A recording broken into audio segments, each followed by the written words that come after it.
shalay toole waad hadashay dadka reer Djibouti baad la hadashay waxaanad ugala hadashay arrintaa kugu soo siyaaday ee maaragtay maxkamadda Djibouti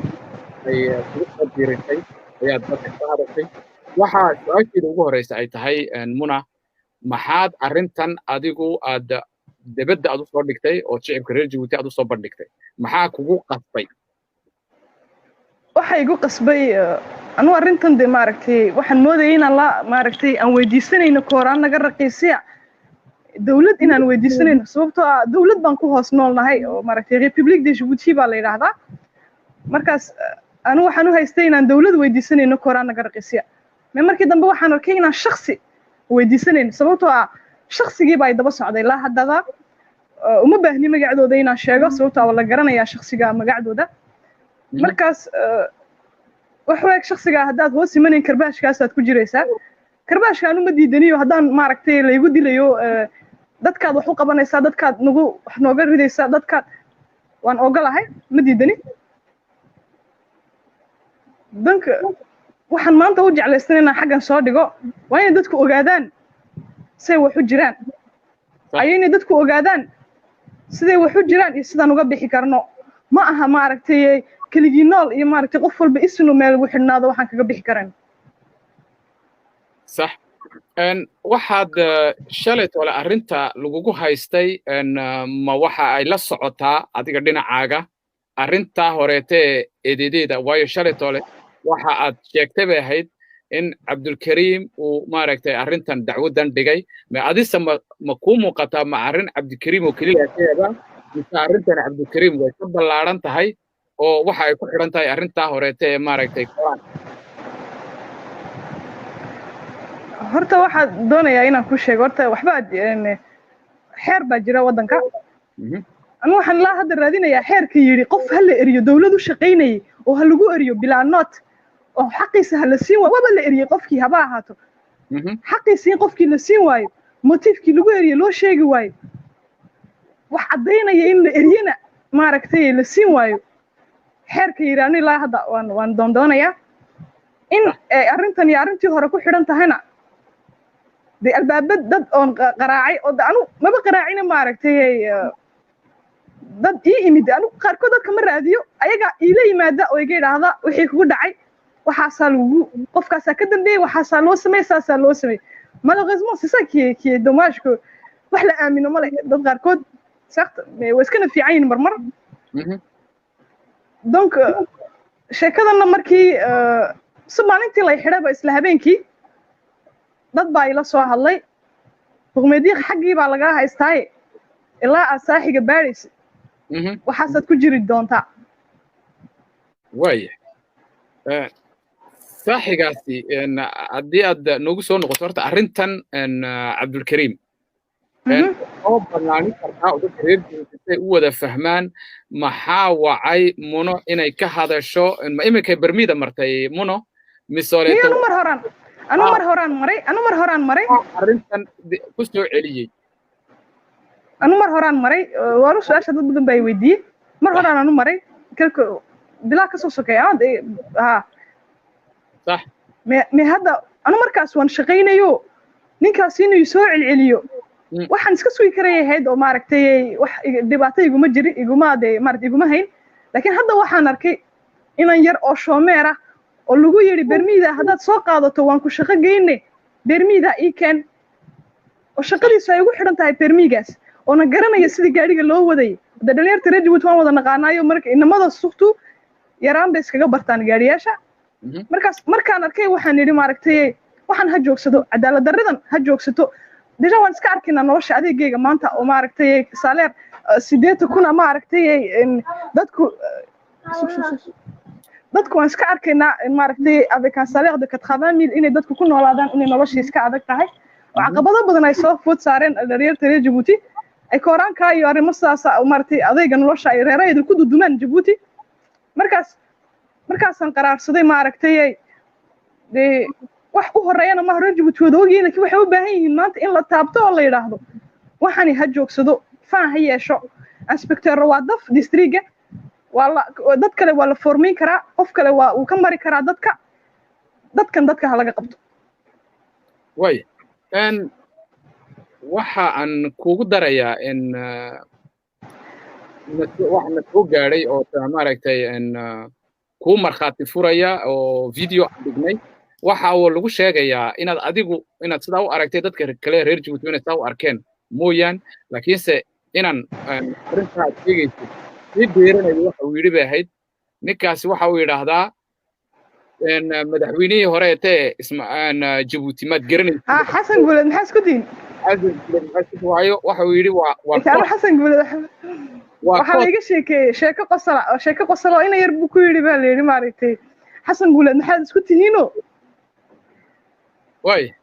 markaasuu ka yaraa ugu jawaabay dee xasan guuled waa mamaasan aanu hurweynaanahe waxba iskuma nihin buu ka yidhi way ku yaroo kale haddana ku yidhi baa la yidhi maalin igaga takhallus markaasuu ka yidhi baa la yidhi apparemment wuxuu ahaa communauté afaq donc maadaama af soomaaliga fahmin littéralement muu fahmin igaga takhallus wuxuu mooday idil markaasuu ka yidhi xus walaa xawla ma dilaani dadka nacam marka yabukud anecdote waxa uu ku hadlaa ninkaasi koodad maaragtay dadka iyo inay lacagtii inay bixiyaan in kaleeta ay tahay ma sidaaba markaas qaarna waxay ku yidhahdeen baa la yidhi anu maxamuud xasan guuled ma aqaana maxamuud xarbi baan aqaanaa saabjaq 10,000 ma aqaana 5,000 baan hayaa waa nasiib darro in maaragtay aan ku qasboonaano waxaagii ood xeer ku qaadan karaysid inaad lacag ku qaadatid waa nasiib darro waayahay muna waxa aad nooga sheegtay arrintaas arrinta ededeedani waxa weeyin horta ededeedu waa shirkad waa hadda talaad arab ku soo dhifatay waa shirkad dawlad ay leedahay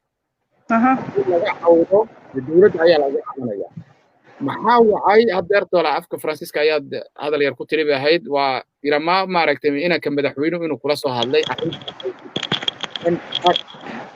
waa maxay noo macnayn kartaa adu si aad maanta u aragtid shirkaddaasi ma shirkad dawladeed oo dadka reer Djibouti marka la leeyahay waa shirkad dawladeed waxay ka dhigan tahay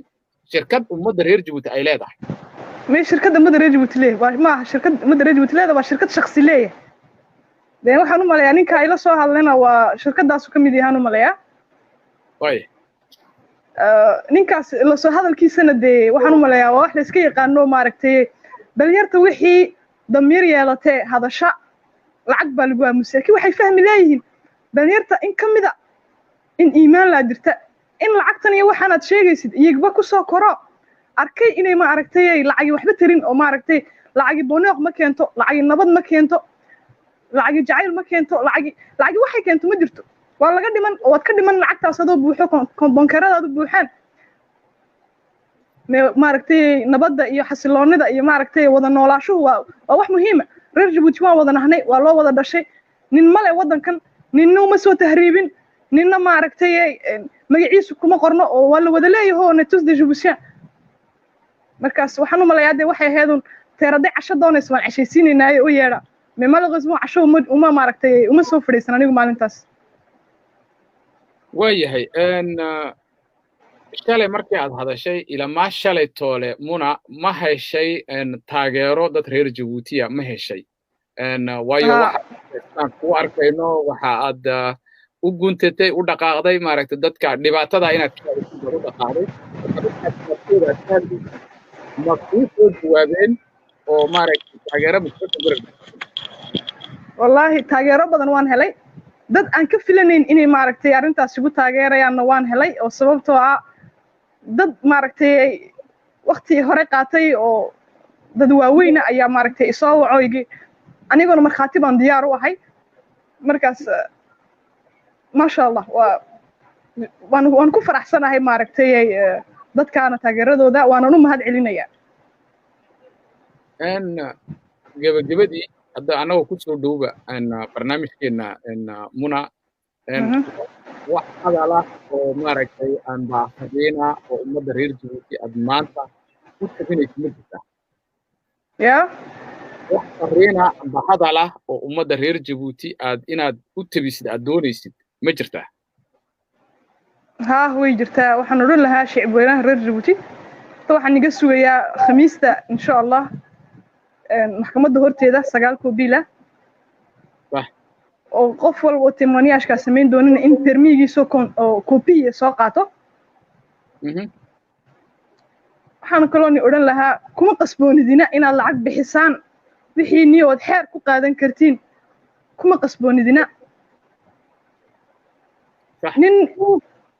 de maxkamaduna anu khamiistii maxkamadda waan tago waan arkay maxkamadda waxay ka dhigan tahay hadda wax badan ma oran doono laakiin waxaan oran lahaa maxkamaddu dawlad maxkamad bay ku joogtaa oo maxkamaddani haddii ay kala xukumayn dadka waxay ku joogto maaragtay lama garanayo haddii ay dadka kala xukumi weydo ay cadaalad darrida maaragtay ku sii socotana la loi de la jungle bay noqon doontaa la loi de la jungle markay noqotana nin walba wuxuu gacantiisu u gooyo ce n'est pas parce que kan hub buu haystaa kan waa nin kan waa naag no waxaas wax shaqeynaya ma aha maaragtay dad wax ka waaweyn haystaba way ka socon weyday waayahay waad mahadsan tahay muna intaad nooga soo jawaabtay casuumadda waad mahadsan tahay adiguna maxamuud السلام عليكم ورحمة الله وبركاته. وعليكم السلام ورحمة الله وبركاته. أنت waxaan ku soo koobaynaa in waraysiga aan la yeelanaynay Muna Umar Wale oo la yiraahdo Muna Salama mar labaad waad mahadsan tahay. السلام عليكم ورحمة الله وبركاته. وعليكم السلام ورحمة الله وبركاته.